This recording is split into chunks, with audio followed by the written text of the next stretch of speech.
జయ జగదంబే. ఈరోజు నిజానికి వీడియో మన్ చేసే ఉద్దేశ్యం లేదు. ఎందుకంటే నేను పూర్వం చెప్పని వివరించని అంటే నా అనుభవంలో ఉన్న ఏ ప్రశ్న ఈవేళ రాలేదు. ఎక్కువ మంది నమస్కారాలే ఉన్నాయి, లేకపోతే కొంత థియరిటికల్గా ఉన్న క్వశ్చన్స్ ఏవో ఉన్నాయి, లేదు ఇది పూర్వమే ఆన్సర్ చేసినవైనా ఉన్నాయి, చెప్పినవైనా ఉన్నాయి. కాబట్టి ఒక్క శివాంజలి ఏదో ఒక సందేహం ఏదో తెప్పిస్తే అది రేపు ఎప్పుడో చెప్పచ్చులే అనుకున్నాను. కానీ కొన్ని మెసేజ్లు చదివిన తర్వాత కొంత స్పష్టత ఇస్తేనే మంచిదేమో అనిపించింది. పూర్వం చెప్పిన విషయమే, చెప్పండి ఏం కాదు. నేను ఎప్పుడు క్యావేట్ ఇస్తాను కదా, పురాణాల విషయంలో కానీ శాస్త్రాల విషయంలో కానీ. ఇవి నా అనుభవాలు. ఎవరైనా సాధనలోకి రాదలుచుకున్న వాళ్ళు, వచ్చిన వాళ్ళు నా అనుభవాలు విని వాళ్ళకేవో సందేహాలు వచ్చిన వాళ్ళు ఏమన్నా అడిగితే నా అభిప్రాయం చెప్తాను. ఎప్పుడు ఏ మాట చెప్తాను, నేను నా అభిప్రాయం చెప్తాను. దానికి ఎటువంటి శాస్త్రపరమైనటువంటి సమర్థన నేను ఇవ్వలేను. అది నా వల్ల ఏ పని కాదు. కాబట్టి ఫలానా శాస్త్రంలో ఇలా ఉంది కదా అని అడిగారు అనుకోండి, నమస్కారం పెట్టి అలాగే శాస్త్రం అలా ఉంది కదా అలా కానివ్వండి అంటాను నేను. ఎవరైనా స్త్రీల వేదం నేర్చుకోకూడదు కనుక పురాణాల్లో ఫలానా విధంగా చదువుకోండి అన్నారు అనుకోండి, అది శాస్త్రం. వాళ్ళ విద్వత్తుకు నమస్కారం. ఆ ప్రవచనకర్తలది, వాళ్ళు విద్వాంసులు, పండితులు, వాళ్ళు అనేక శాస్త్రాలు గ్రంథాలు చదివిన వాళ్ళు చెప్పేదానికి ఫలానా ఏమంటారు దాన్ని, శాస్త్రంలో ఫలానా ధర్మశాస్త్రంలో ఇలా ఉంది, అందువల్ల మేము చెప్పామని వాళ్ళు చెప్పగలరు. మా దగ్గర లేదు, అలా లేదు. ఇప్పుడు గంగాదేవి ఏదో మాటల సందర్భంలో అలా ఎంగిలని చెప్పేసి చేయి కడుక్కోక్కర్లేదురా, నీ చేతికి ఏమైనా అంటుకుంటే కడుక్కో శుభ్రం కోసం, ఎంగిలి ఏం కడుక్కోక్కర్లేదు అనుకోండి. అది యూనివర్సల్గా అందరికీ విశ్వజనీయంగా ఎవ్వరూ కూడా ఎంగిలి చేతితో మీరు అన్నీ ముట్టేసుకోండి అని చెప్పగలనా? శాస్త్రం ఒప్పుకుంటుందా? ఒప్పుకోదు. ఆవిడెవరో అడిగింది, రజస్సు సమయంలో పనులా చేసుకోవచ్చు, చేసుకోకూడదు. మరి పనులు ఆవిడ చేసుకోమన్నా, అవును, ఒక విశేషమైన ఒక సందర్భంలో చేసుకోమన్నాను. అది నేను చెప్పాను కనుక ఆ ప్రత్యేకమైన సందర్భంలో ప్రత్యయం రాదు, వస్తుంది. అది నాకు ఆ దేవతలకి మధ్యలో ఉండే వ్యవహారం. నమ్మితే నమ్మలేదు, నమ్మక్కర్లేదు. ఏ శాస్త్రం అని కొనసాగించవచ్చు. త్రివర్గనియా త్రిస్థ త్రిపురమాలిని అదొక పదం కదా సహస్రనామాల్లో. అది స్వయంగా విధాత్రి, వేదజనని, సర్వవేదాంత సంవేద్య, ఇలాంటి పేర్లలో అమ్మవారు ఉంటే అటువంటి అమ్మవారి యొక్క రూపాలుగా భావించేటువంటి ఆడవారిని వేదం చదవద్దన్నారు అనుకోండి, నాకు ఆ తర్కం అర్థం కాదు. అందుకని చదవచ్చండి, ఏం పర్వాలేదు అంటాను నేను. పలానా వారు చదవద్దన్నారు కాబట్టి చదవకండి. ఆయన ఎవడు చెప్పడానికి, నేను చెప్తున్నాను వినండి, నాకు సాక్షాత్తు అమ్మవారు చెప్పింది అనేటువంటి వెర్రి మాటలు నేను మాట్లాడిన.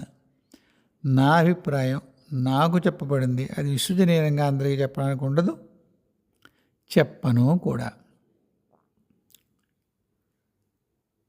అదేవిధంగా ఇంకొకరిని చూసి చేస్తే మనలో ఆస్థ లేకుండా కేవలం అందరూ చేస్తున్నారు కనుక చేస్తే క్షేమం కాదు, ఉపయోగం లేదు. రెండు, క్షేమము కాదు, ఉపయోగం లేదు. అది ఎవరో నొచ్చుకున్నారనుకోండి, సరికాదు. నేను ఆది నుంచి చెప్తున్నాను, మనం చేసే పెద్ద సాధన ఏమిటంటే నొచ్చుకోకుండా ఉండడం, ఇంకొకరిని నొప్పించకుండా ఉండడం. నొచ్చుకుంటే వాళ్ళని మనం దూషిస్తాం, కర్మ చుట్టుకుంటాం. నొప్పిస్తే కూడా కర్మ చుట్టుకుంటాం. రెండూ కర్మకారకాలే. నేనేదో నా మనసు కష్టపడి నొచ్చుకున్నాను, ఎవరు ఇందులో కర్మే ఉంది? ఖచ్చితంగా ఉంది, ఖచ్చితంగా ఉంది. పలానా వాళ్ళ కారణంగా కదా మనం నొచ్చుకుంటాం. అప్పుడు ఏమవుతుంది? వాళ్ళు ఏదో అనుకుంటాం కదా, అనవసరం కదా. అంటే అది ఉపయోగపడే వ్యవహారం కాదు నొచ్చుకోవడం. అందుకే అంటాను, నొచ్చుకోకండి, నొప్పించకండి. ఇలా ఏదైనా నా అనుభవంలో నాకు అనిపించింది చెప్పాను అనుకోండి, అవి నా కేవలము నా అభిప్రాయాలు, శాస్త్రహితమైనటువంటి ఏమి ఆజ్ఞలు కాదు, శాసనాలు కాదు. అవి జస్ట్ మీరు అలా గాలి వదిలేయచ్చు, పట్టించుకోక్కర్లేదు. నచ్చలేదనుకోండి, పట్టించుకోక్కర్లేదు. శాస్త్ర ప్రకారం లేదనిపించింది అనుకోండి, ఇగ్నోర్ చేయొచ్చు, హాయిగా ఉంటుంది మీకు నాకు కూడా. మీరు నొచ్చుకుంటేనే నాకు కష్టం, ఎందుకంటే నా ఉద్దేశం మిమ్మల్ని ఎవరైనా రొప్పించడం కాదు. ఇప్పుడు ఫలానా విషయం నాయన ఇలా చేయడం వల్ల మీకు ఉపయోగం ఉండదు అన్న అనుకోండి, అది శాస్త్రం కాదు, నా అనుభవం. నా అనుభవం. ఎవరేం చేయగలరు అనుభవానికి? ఎవరో ముక్కు మొహం తెలియదు, వాడు ఎక్కడుంటాడో తెలియదు, వాడి పేరు తెలియదు, ఊరు తెలియదు, ఈ మాట మాట్లాడడానికి వాడుకున్న సాధికారత ఏమిటో తెలియదు, వాడు చెప్తున్నాడు నా అనుభవాలు అంటాడు, నేను శ్రీ దీపాసుకుని అంటాడు, నాతో అమ్మవారు మాట్లాడుతుంది అంటాడు, దిక్పాలకులు వస్తారంటాడు, ఇంకోటి అంటాడు, ఇంకోటి అంటాడు. మీకెక్కడో అనిపించింది నిజమే చెప్తున్నాడేమో అని, వినండి. కాదు, ఏదో గాలి కబుర్లు చెప్తున్నాడు, అయ్యో అనుకోండి. భ్రాంతిలో ఉన్నాడు, ఓ దండం పెట్టుకోండి, మీకు తెలిసిన ఇష్టదేవతకి పాపవాడిగా భ్రాంతి తొలగించండి అని, అంతే తప్ప వీడేంటి శాస్త్రానికి వ్యతిరేకంగా పురాణానికి వ్యతిరేకంగా ఏదో చెప్తున్నాడు అని నొచ్చుకోకండి. ఉపయోగం లేదు దానివల్ల, మీకు ఉపయోగం లేదు, నాకు ఉపయోగం లేదు. ఇప్పుడు ఎలా ఉంటాయో చెప్తున్నా మీకు. నేను నా భార్య, నాకు ఇక్కడ ఉండడానికి ఏ కారణం లేదు భూమి మీద, మాకు తెలిసి పరమేశ్వరుడు ఉంటుంది, ఏదో పనుల పనుందిరా ఉండు, నువ్వు వచ్చేస్తాను అనకూడదు, నేను వినకూడదు అంటుంది. బాగానే ఉందమ్మా, వినకూడదు అనకూడదు, ఏం చేయమంటావు ఇక్కడ కూర్చొని, పనుందిరా. ఉదాహరణకి ఈవేళ ఉంది, నా భార్యకి అనారోగ్యం వచ్చింది, జ్వరం వచ్చింది, ఊపిరి అందడం కష్టంగా ఉంది.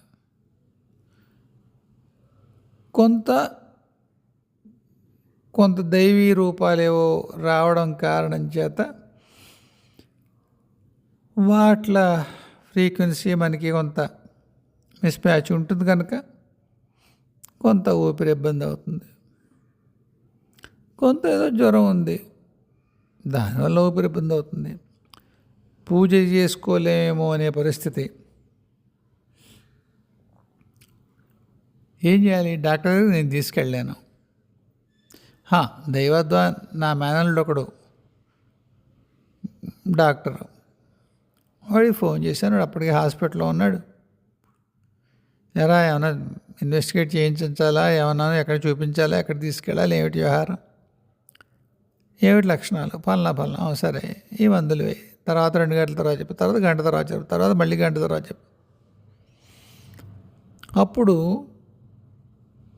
నేను అనుకున్నా, ఎంత నిస్సహాయతలు పెట్టేయంటమ్మా నన్ను. ఇది ఎందుకు చెప్తున్నానంటే, అన్నీ అనుభవాలు మాత్రమే. ఇన్ని కోట్లు జపం చేస్తే అమ్మవారు ఇలా మాట్లాడుతుంది నేనేం చెప్పలేను ఎవరికి.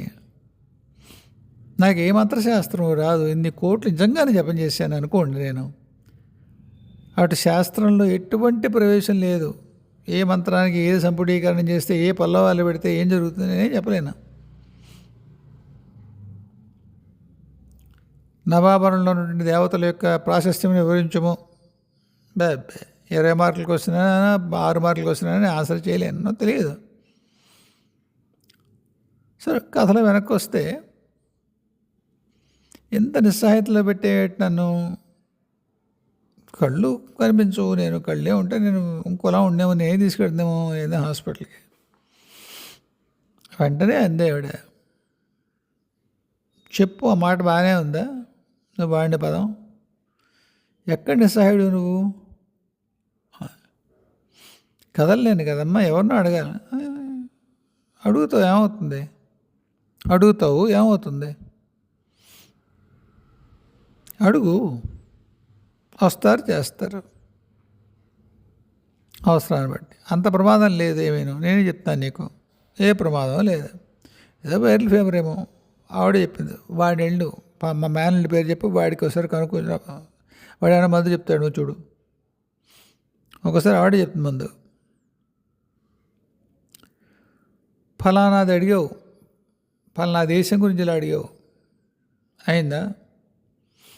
ఫలానా నాయకుడి గురించి అడిగావు, అయిందా లేదా? ఫలానా దేవత గురించి అడిగావు,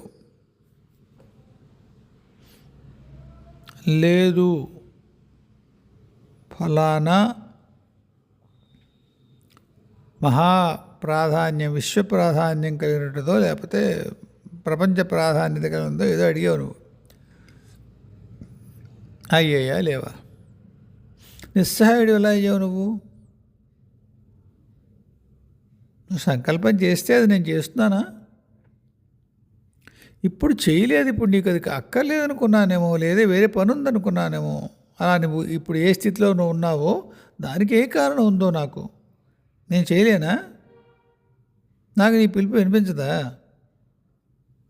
నిస్సహాయం నుంచి నువ్వెలా విశేషణాలు పెట్టుకుంటావు? ఏం మాట్లాడను, ఎవరు నా మాట వినలేదని నేను, ఈవేళే ఉంది. ముందు చెండి వచ్చింది, తెలిసింది, ఓ నమస్కారం పెట్టాను. అమ్మాయి ఏమైనా చేయాలంటే నీతో ఏమైనా మాట్లాడాలా అన్నాను. జనరల్గా 99.9% ఆవిడ పనుల పనిందిరా అన్న, ఏ పనుల పనిందిరా, ఇది చేయాలరా, ఇలా ఉంటుంది. వేళాకోళాలు ఉండవు. దుర్గ జనరల్గా ఉండదు. బాలమ్మ, కాళమ్మ, తారమ్మ వీళ్ళేమో ఇప్పుడు సరదాగా నవ్వుతూ ధూమావతమ్మ కూడా నవ్వుతూ వేళాకోళాలు ఆడుతుంది సందర్భాలనే. దుర్గమ్మ చాలా వేళ మీద లెక్కటచ్చు. ఆవిడేమన్నా ఒక హాస్యస్ఫూరకంగా ఏమైనా మాట్లాడడం అనేది ఎప్పుడు ఉండదు. అటువంటిది ఈవేళ ఈ అమ్మాయి ఏమైనా చెప్పాలి ఏంటి, అమ్మాయి ఏమైనా చెయ్యాలా అన్నాను నవ్వుతూ. అమ్మాయి ఏమీ చెప్పక్కర్లేదే, ఏమీ చేయక్కర్లేదే, నా పని నేను చూసుకుని వెళ్తాను, నీ పని నువ్వు చూసుకో అంది నవ్వుతూ.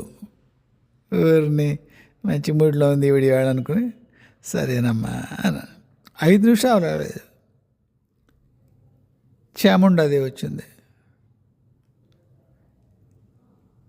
నేను మళ్ళీ ఊరుకోవచ్చు కదా అన్నాను.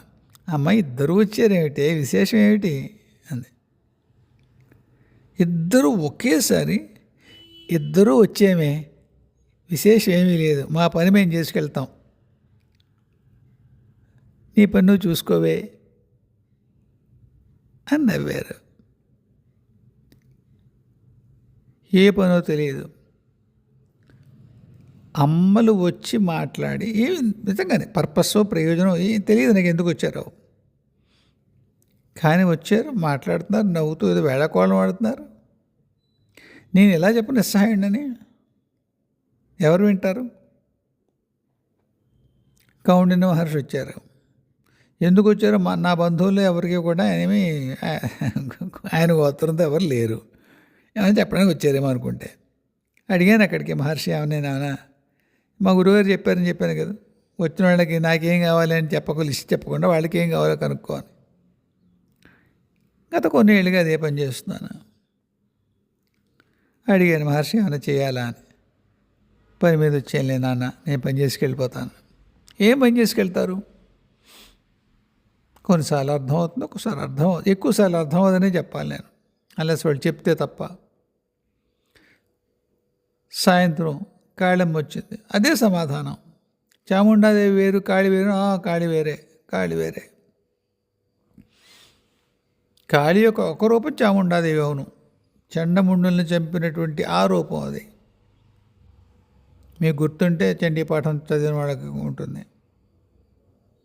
ద్వీపి చర్మ పరిధాన శుష్కమాంసాతి భైరవ అతి విస్తారదన జిఫ్ఫాలన్న భీషణ. ఒకలా ఉంటుంది ఆవిడ.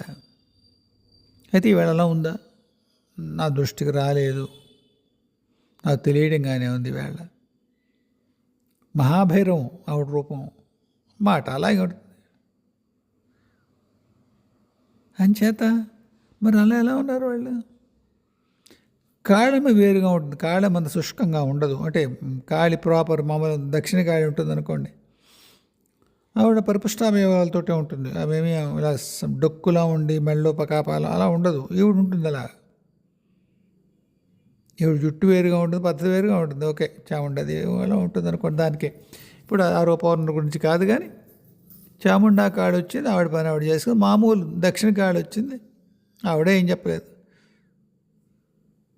పన్నెండు వచ్చాను పెద్దాడా, చూసుకెళ్తాను నేను అంది. సరే అమ్మా. ఇప్పుడు ఎవరన్నా అడుగుతారు అనుకోండి, నిన్ను మాకు ఫలానా కష్టం ఉంది అని చెప్తున్నావు, ఇన్నిసార్లు మెసేజ్ పెడుతున్నావు, అమ్మని కనుక్కో అంటున్నావు, నువ్వు కనుక్కోవట్లేదు. కాబట్టి అంత ఎదురుకుండా వచ్చి నవ్వుతూ మాట్లాడే అమ్మని నువ్వు ఎందుకు కనుక్కోలేదు? ఒకటి, వాళ్ళు రావడమే అబద్ధమై ఉండాలి, నువ్వు మాకు చెప్తుందని అబద్ధమై ఉండాలి. రెండూ కాదు. వాళ్ళు రావడం అబద్ధం కాదు, నేను మీకు చెప్పేది అబద్ధం కాదు. కానీ మీరు అడిగింది వాళ్ళకి చెప్పడానికి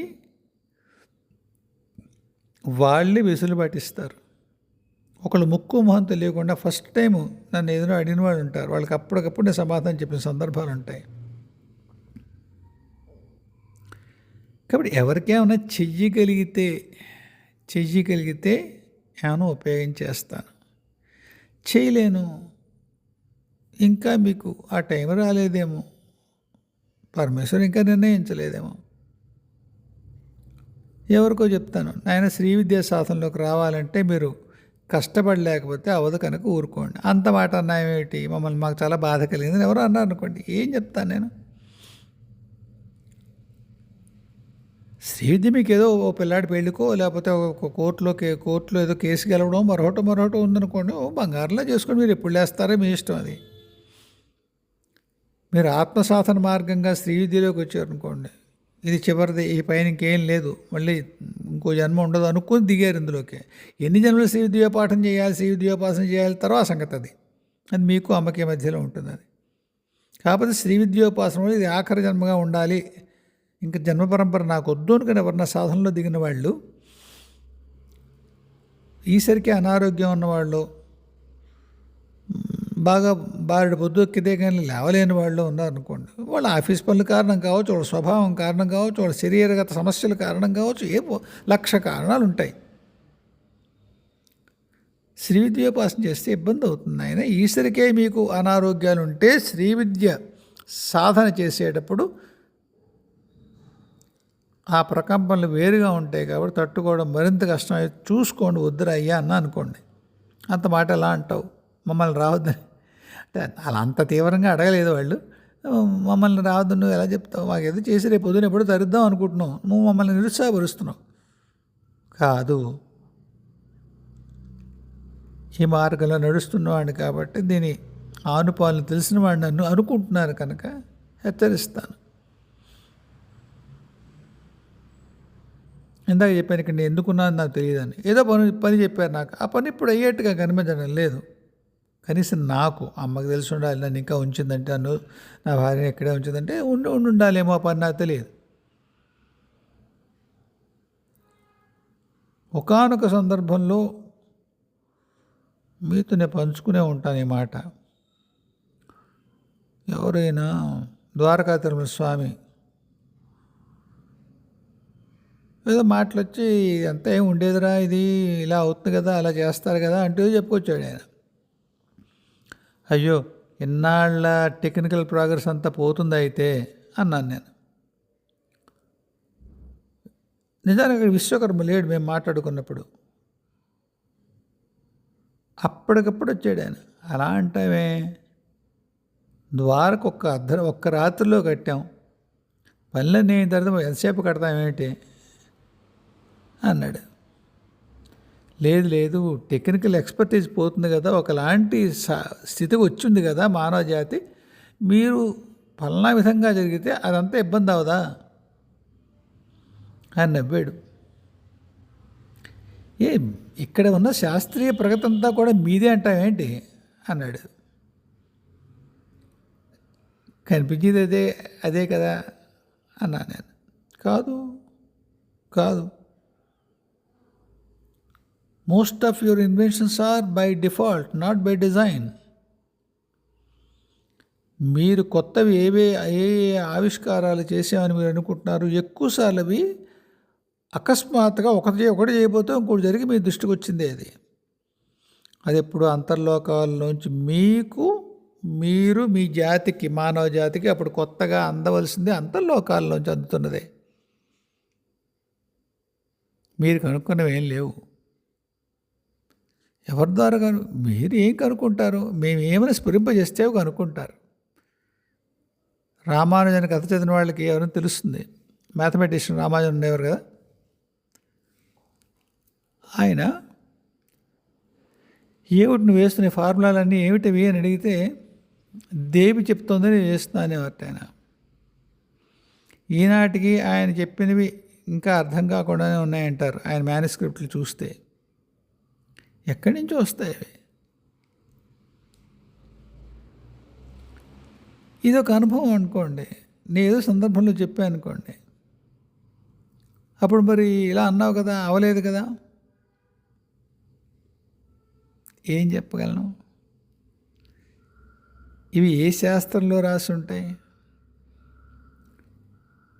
మానవాళి ప్రగతిని నిర్దేశించినటువంటి మహాశాస్త్రజ్ఞులు చెప్పిన దాన్ని నువ్వు గాలిలో కొట్టి పారేసావు.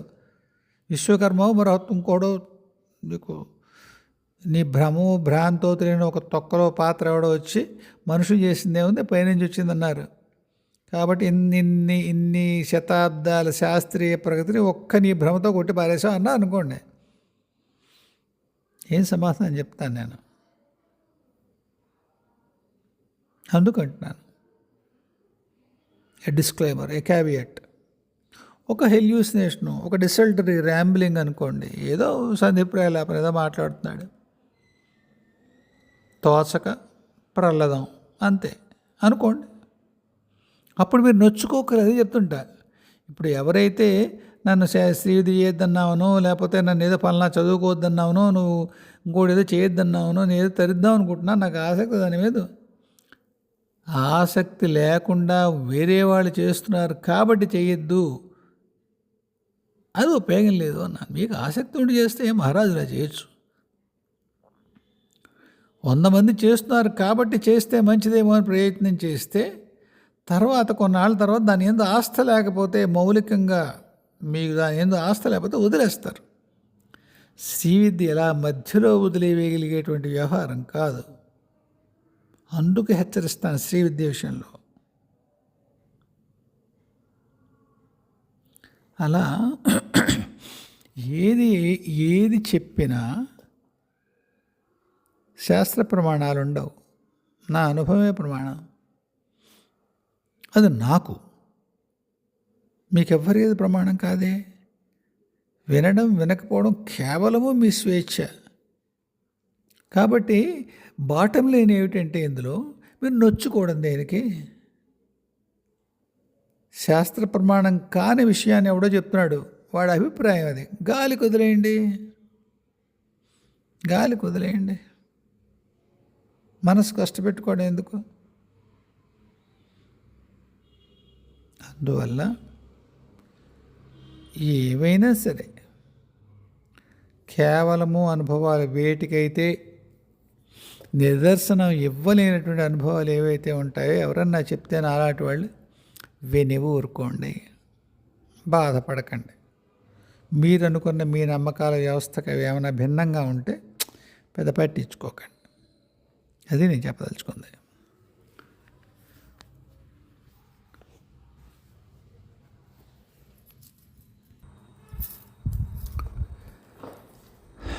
సరే, నా బాధ ఏదో అని మీకు చెప్పాను. అంటే నువ్వు నొచ్చుకున్నావు కదా అనకండి, నేనే నొచ్చుకోలేదు. కాకపోతే ఏంటంటే ఇది కాదు కదా చూడవలసిన విధానం. ఎప్పుడు అనే మాటే, మా గురువుగారు నాతో అనే మాట, మాతో అనే మాట.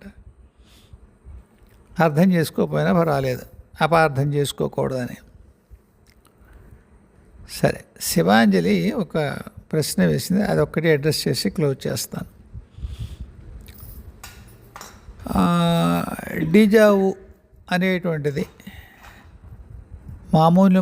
సామాన్యులకు ఉంటుందా? డిజావు అంటే అంటారు కదా, ఇది ఎప్పుడో జరిగింది, ఇలాగే జరిగింది, పూర్వం కూడా జరిగింది అని మనకు అనిపించడం ఉంటుంది కదా. దాని ఇంగ్లీష్లోనో మరి అది లాటిన్ వర్డ్, అది డిజావు అని పదం వాడతారు. ఎప్పుడో ఇలాగే. ఒక పాట ఉంటుంది, ఇక్కడే కలుసుకున్నాము, ఎప్పుడో కలుసుకున్నాము, ఏ జన్మలోనో ఒక బాలసుబ్రహ్మణ్యం గౌరవం ఉంటుంది. రామకృష్ణ సుశీల అనుకుంటాను. ఎందులో అది జీవితం సినిమా అనుకుంటాను, సోహన్ బాబు జయంతి. ఓకే, అలా ఇక్కడే ఇలా జరిగింది.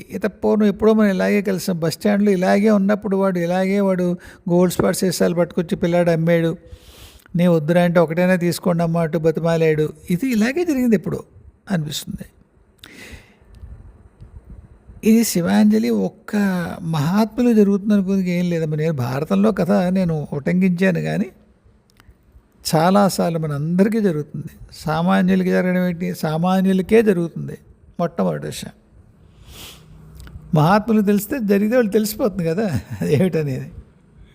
ఏది ఇప్పుడు మహాత్మ్య స్థితిలో తమను తాము తెలుసుకున్న వాళ్ళు, ఇప్పుడు తాము ఏ విధంగానూ ఇంకో విధంగా గుర్తించలేక సామాన్యులు అనుకునేవాళ్ళు సామాన్యులు. అంతవరకే వర్గీకరణ, క్లాసిఫికేషన్ అంతవరకే తీసుకోండి. ఎవరు సామాన్యులు తల్లి? ఎవరు సామాన్యులు మనకు తెలుసా అమ్మా? ఏమీ తెలియదు. చాలాసార్లు నువ్వు నా పాత వీడియోలు చూసేవలేదు తెలియదు నాకు శివాంజలి. ఎన్నో ఉదాహరణ చెప్పాను. నా స్నేహితుడింట్లో పని మనిషి 45 ఏళ్ళ నుంచి పనిచేస్తుందేమో. ఆ అమ్మాయి కనిపించింది. ఆ అమ్మాయి అనకూడదేమో 70 ఏళ్ళు. ఎందుకు కనిపించింది? ఆ అమ్మాయి చనిపోయిందేమో అనుకున్నా. మా ఊరు వెళ్ళలేదు కదా నేను. మా ఊరు పల్లెటూరు. ఏవో చాలా ఏళ్ళేది. మా నాయన వెళ్ళిపోయిన తర్వాత ఆ ఊరికి వెళ్ళలేదు, తగ్గిపోయింది. ఇప్పుడు మా తమ్ముడు కూడా పోయిన తర్వాత ఊరికి వెళ్ళలేదు. ఆ కథ వేరే. ఆ స్నేహితుడు అప్పుడప్పుడు ఫోన్ చేస్తూ ఉంటుండే, ఆమె ఎలా ఉన్నా. వాళ్ళ పని మనిషి చాలా ఏళ్ళు వాళ్ళ ఇంటికి వెళ్ళినప్పుడు ఏ అమ్మాయి బాగున్నావా అనడం ఉంది కనుక ఒకవేళ చనిపోతే ఆ సూలు ఏమైనా కనిపించిందేమో అనుకున్నాను. లేదు, ఆవిడ బతికే ఉంది. ఇంకా